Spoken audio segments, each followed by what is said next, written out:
आज का हम लोग का पहला प्रश्न है, एक व्यापारी 60 बोरी अनाज 400 रुपए प्रत्येक बोरी की दर पर खरीदता है। यदि वह 8% के लाभ पर 18 बोरी बेचता है तो उसे 60 बोरी पर कुल 16.4% का लाभ कमाने के लिए शेष बोरी को किस कीमत पर बेचना चाहिए, ये हम लोग को निकालना है। कहने का मतलब क्या है, 60 बोरी अनाज व्यापारी के द्वारा खरीदा गया, प्रत्येक बोरी के लिए वो 400 रुपया चुकाता है। अब कहा जा रहा है कि बेचते समय क्या कर रहा है कि 60 बोरी में 18 बोरी को 8% के लाभ पर बेच रहा है। तो कहा यह जा रहा है कि बाकी जो बोरी बचेगा, यानी 60 में से 18 घटाने के बाद जो बचेगा, उस बोरी को किस कीमत पर बेचा जाए कि पूरे 60 बोरी पर 16.4% का लाभ हो जाए, यानी टोटल इतना उसको लाभ चाहिए, वही हम लोग को निकालना है। तो कैसे निकालेंगे, सबसे पहले देखेंगे यहाँ दो भाग में बेचा जा रहा है। खरीदा गया 60 बोरी और बेचा कैसे जा रहा है, पहले बार में 18 बोरी बेचा गया तो दूसरे बार में क्या होगा, शेष बोरी को बेचा जाएगा। तो लिखेंगे पहले कितना बेचा गया, 18 बोरी अनाज बेचा गया, फिर कितना बेचा जाएगा, शेष बोरी। तो 60 बोरी में से 18 बोरी को घटा देंगे, आ जाएगा हम लोग का 42 बोरी, शेष बोरी ये हो गया। अब 18 बोरी को 8% के लाभ पर बेचा जा रहा है, तो लिखेंगे हम लोग 18 बोरी को 8% के लाभ पर।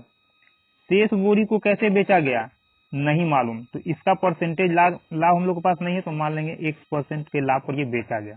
ठीक है, अब टोटल पर क्या हो रहा है, तो कहा जा रहा है टोटल बोरी पर 16.4% का लाभ हो रहा है, तो लिख लेंगे बराबर में 16.4% हो गया टोटल। ठीक है, अब टोटल परसेंटेज लाभ मालूम है तो टोटल बोरी का संख्या भी होना चाहिए। तो बोरी का संख्या के लिए क्या करेंगे, यहाँ हम लोग अनुपात में लिखेंगे, या फिर डायरेक्ट लिख सकते हैं हम लोग, टोटल बोरी का संख्या कितना 60। अब यहाँ इसको हम लोग अनुपात के रूप में पहले बना लेंगे ताकि ये छोटा हो जाए और सॉल्व करने में आसानी हो। क्या करेंगे, काटेंगे 6 त्रिक 18, 6 सते 42 और 6 दहिये 60, यानी जितना से काटेंगे तीनों को एक ही संख्या से काटेंगे। अब इसको सॉल्व करेंगे, 3 8 24%, 7 1 7x% और यहाँ गुना करेंगे तो आ जाएगा 164%। टोटल है, यानी दोनों को जोड़ने के बाद आया होगा। अब हम लोग को x का मान निकालना है, तो सबसे पहले इसको यहाँ से हटाएंगे, इसके साइड में आएगा, घटाएंगे कितना आ जाएगा, ये तो हो जाएगा हम लोग का 7x%, इसको घटाएंगे तो हो जाएगा 1, इन दोनों का अंतर 140%। तो x के मान के लिए 7 से काट देंगे, 7 दूना 14, 20%, यानी कि जो बोरी बचा हुआ था 42 बोरी को कैसे बेचा गया, x% के लाभ पर, और x% का मतलब 20% के लाभ पर। अब 20% के तो लाभ पर बेचा गया, यानी लाभ परसेंटेज का बात किया जाए तो प्रतिशत में लाभ 20% का, लेकिन यहाँ हम लोग को कीमत निकालना है रुपया में। तो रुपया में कैसे बेचा गया, तो सबसे पहले देखेंगे कि ये ऑप्शन में दे क्या रहा है। ऑप्शन में हम लोग का एक बोरी का कीमत दे रहा है, पता कैसे चलेगा, बेचना तो था 42 बोरी क्योंकि शेष बोरी यही बचा हुआ है, और शेष बोरी बोल भी रहा है। तो शेष बोरी का अगर कीमत निकालेंगे तो क्रय मूल्य ही हम लोग का 400 से ज्यादा हो जाएगा, यानी 1000 में जाएगा। एक बोरी का दाम 400, तो 42 बोरी का क्रय मूल्य निकालेंगे तो वो 1000 में जाएगा, जबकि ऑप्शन में हम लोग देख रहे हैं कि सब 100 के करीब में है, यानी कि ये किसका ऑप्शन है, ये एक बोरी का विक्रय मूल्य दिया गया है, न कि 42 बोरी का। तो एक बोरी को कैसे बेचेंगे हम लोग, 20% के लाभ पर, यानी 400 रुपया में एक बोरी खरीदा गया तो बेचा कैसे जाएगा, 20% के लाभ पर, यानी 120% पर, और 120% का मतलब 120/100 में बेचा जाएगा। काट लेंगे, 00 से 00, 12 चौक 48, 480 रुपया, यानी कि शेष बोरी जो बचा हुआ है उस बोरी में प्रत्येक बोरी को 480 रुपया में बेचना होगा, तब जाकर के टोटल हम लोग को 16.4% का, यानी व्यापारी को लाभ हो जाएगा। ऑप्शन नंबर बी हम लोग का आंसर होगा। हम लोग का अगला प्रश्न है, राजकुमार ने 41,000 रुपए में 2 एलईडी टीवी सेट खरीदा, एक को 20% के लाभ पर बेचता है और दूसरे को 15% की हानि पर बेचता है, और बेचने के बाद पाया कि दोनों का विक्रय मूल्य समान था, तो उसका कुल लाभ या हानि हम लोग को ज्ञात करना है। अब ये कैसे बनेगा, तो सबसे पहले हम लोग को यही नहीं मालूम है कि एलईडी टीवी का क्रय मूल्य था कितना, ये तो दोनों का मिला हुआ क्रय मूल्य है, यानी दोनों को मिलाकर के इतना में खरीदा गया था, लेकिन पहले एलईडी को कितना में खरीदा गया और दूसरे एलईडी टीवी को कितना में खरीदा गया नहीं मालूम है। अब नहीं मालूम है तो क्या करेंगे हम लोग, लिखेंगे सीपी और एसपी पहले टीवी के लिए, और ये हो गया हम लोग का पहले टीवी के लिए, और ये हो गया हम लोग का दूसरे टीवी के लिए। पहले टीवी को कैसे बेचा गया, 20% के लाभ पर। अब 20% लाभ का मतलब क्या होता है, तो 20% का मतलब होता है 1/5, यानी 5 का सामान एक लाभ लेकर के बेचा गया, तो 5 का सामान कितना में बेचा जाएगा, 6 में। दूसरे टीवी को क्या किया, 15% की हानि पर बेचा। अब 15% का मतलब क्या होता है, 5 या 15, 20 5 100, यानी 20 पर 3 का लाभ, 3 पर 3 का हानि लेकर, यानी 20 का सामान 3 हानि पर यानी 17 में बिका, 3 कम करके बिकेगा। अब इसके बाद यहाँ हम लोग देख रहे हैं, कहा जा रहा है कि विक्रय मूल्य दोनों का समान है, जबकि हम लोग देख रहे हैं कि पहले टीवी का विक्रय मूल्य अनुपात में 6 और दूसरे का 17। इसके अनुसार तो क्या होना चाहिए, विक्रय मूल्य सेम होना चाहिए। और विक्रय मूल्य सेम नहीं है तो क्या करेंगे हम लोग, जब कह रहा है कि विक्रय मूल्य यहाँ समान होना चाहिए तो हम लोग विक्रय मूल्य समान करेंगे। समान करने के लिए क्या करेंगे, इस 17 से इसमें गुना करेंगे। जब यहाँ गुना होगा तो यहाँ भी हम लोग को गुना करना ही पड़ेगा, और इस 6 से यहाँ गुना कर देंगे। जब यहाँ गुना होगा 6 से तो यहाँ भी होगा।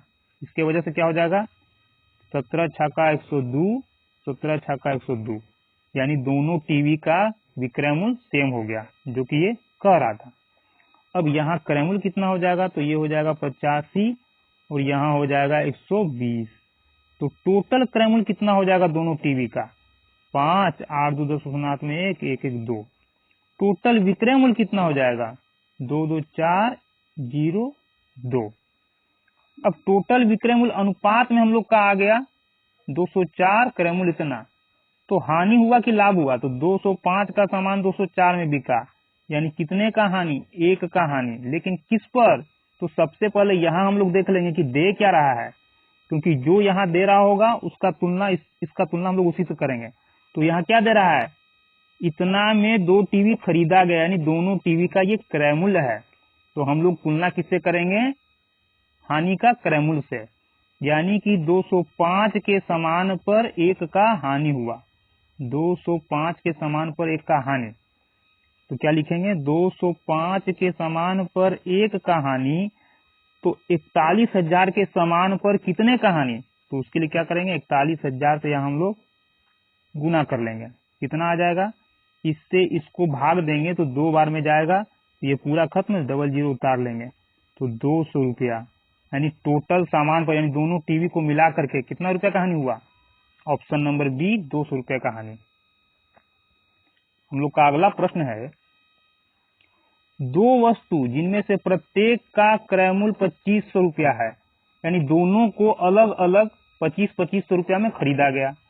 एक को 5% के लाभ पर बेचा जाता है और कुल मिलाकर दोनों पर 20% का लाभ होता है, तो अन्य दूसरी वस्तु की बिक्री पर हुआ प्रतिशत लाभ ज्ञात कीजिए। कहने का मतलब क्या है, 2 वस्तु को खरीदा गया जिनमें से दोनों का अलग अलग क्रय मूल्य 2500 रुपया है, उसमें से एक को 5% के लाभ पर बेचा गया, तो दूसरे को कितने प्रतिशत के लाभ पर बेचा जाए कि टोटल पर 20% का, बोला ना कुल मिलाकर टोटल पर 20% का लाभ हो। क्या करेंगे, 2 भाग में बेचा जा रहा है, पहला भाग दूसरा भाग। पहले वस्तु का क्रय मूल्य 2500 रुपया और दूसरे वस्तु का क्रय मूल्य भी 2500 रुपया ही है। ठीक, पहले वस्तु को कैसे बेचा गया, 5% के लाभ पर, लेकिन दूसरे वस्तु को कितना प्रतिशत के लाभ पर बेचा गया नहीं मालूम, लिख लेंगे X% के लाभ पर बेचा गया। लेकिन टोटल पर कितना लाभ होना चाहिए, 20% का, लिख लेंगे बराबर में 20%। यहाँ इसको साफ कर ले रहे हैं ताकि 20 दिखे। टोटल पर 20% का लाभ होना चाहिए, लेकिन यहाँ क्रय मूल्य को क्या करेंगे हम लोग, अनुपात में बदल लेंगे ताकि इसको बनाना आसान हो। 2500 से 2500 गया एक एक बार में, यानी अनुपात में क्रय मूल्य पहले का 1 तो दूसरे का भी 1, तो टोटल वस्तु कितना हो जाएगा, टोटल वस्तु का कीमत, क्रय मूल्य, कीमत यानी दोनों का क्रय मूल्य, तो पहले का क्रय मूल्य 1 दूसरे का क्रय मूल्य 1, तो टोटल दोनों वस्तु का क्रय मूल्य कितना हो जाएगा, 1 और 1 2 हो जाएगा। अब इसको हल करेंगे, 1 में 5 से गुना करेंगे 5%, 1 में 1 से करेंगे x% और इन दोनों को गुना करेंगे 40%। ये 40 कहाँ आया? इन दोनों को जोड़ने पर, क्योंकि टोटल लाभ का बात हो रहा है। अब इसको यहाँ से हम लोग घटा देंगे, यहाँ से हटेगा तो दूसरे साइड में आएगा तो माइनस में, तो x% का मान कितना आ जाएगा? 40 में से 5 जाएगा 35%, यानी x% का मान कितना हो गया? 35%। इसका मतलब कि दूसरे वस्तु को कितने प्रतिशत लाभ पर बेचना होगा? 35% के लाभ पर। ऑप्शन नंबर डी हम लोग का आंसर होगा। हम लोग का अगला प्रश्न है, एक घोड़ा और एक गाय 12,000 रुपया प्रत्येक में बेचा गया। प्रत्येक का मतलब एक घोड़ा को 12,000 में बेचा जाएगा और एक गाय को भी 12,000 में ही बेचा जाएगा। दोनों का अलग अलग विक्रय मूल्य 12,000 रुपया है। घोड़ा 20% के लाभ पर बेचा गया और गाय को 10% की हानि पर बेचा गया। घोड़े और गाय दोनों को मिलाकर बेचने पर टोटल लेन देन में कितने प्रतिशत का लाभ या हानि हुआ? कितना प्रतिशत नहीं, कितने रुपए का लाभ या हानि हुआ, ये हम लोग को निकालना है। कैसे निकालेंगे? सबसे पहले क्या बेचा जा रहा है? घोड़ा और गाय। तो लिख लेंगे हम लोग, खरीदा गया होगा उसके बाद बेचा गया होगा। किसको खरीदा गया भाई? घोड़े को। फिर किसको बेचा गया? गाय को। तो घोड़ा और गाय का आ गया। अब देखेंगे घोड़ा को कैसे बेचा जा रहा है? 20% के लाभ पर, और 20% का मतलब क्या हो जाएगा? यहाँ देख लें, हम लोग देख लेंगे 20% का मतलब क्या होता है? 1/5, 20/600, यानी 5 का सामान एक कम करके, लाभ है ना, 5 का सामान एक बढ़ाकर बेचना है, तो 5 का सामान एक बढ़ाकर यानी 6 में बेच दिया। गाय को 10% की हानि पर, 10% का मतलब क्या होता है? 1/10, यानी 10 का सामान एक कम करके बेचना है, तभी तो हानि होगा। तो 10 का सामान एक कम यानी 9 में बिका, ये तो हो गया। अब क्या कहा जा रहा है? 12,000 रुपया प्रत्येक, यानी घोड़ा का भी विक्रय मूल्य 12,000 रुपया और गाय का भी विक्रय मूल्य 12,000 रुपया। यानी हम लोग कह सकते हैं कि घोड़ा और गाय दोनों का विक्रय मूल्य सेम होना चाहिए। दोनों का विक्रय मूल्य कितना? 12,000 रुपया, यानी कह सकते हैं कि विक्रय मूल्य दोनों का सेम है। जबकि यहाँ हम लोग देख रहे हैं अनुपात में घोड़ा का विक्रय मूल्य 6 और गाय का विक्रय मूल्य 9, तो इसके अनुसार तो दोनों सेम होना चाहिए। तो दोनों को क्या करेंगे? यहाँ समान बनाएंगे। समान के लिए क्या करेंगे? 6 और 9 का एलसीएम निकालेंगे, 18 आएगा, यानी कि दोनों को 18 बनाना होगा। 6 को 18 बनाने के लिए 3 से गुना करना पड़ेगा, जिसके वजह से यहाँ भी 3 से हम लोग गुना करना पड़ेगा। 9 को 18 बनाने के लिए 2 से गुना करना पड़ेगा, जिसके वजह से यहाँ भी हम लोग को 2 से गुना करना पड़ेगा। तो एक्चुअल में ये कितना हो जाएगा? 18, और ये हो जाएगा 18। ये कितना हो जाएगा? 15, और ये हो जाएगा हम लोग का 10 गुना 20।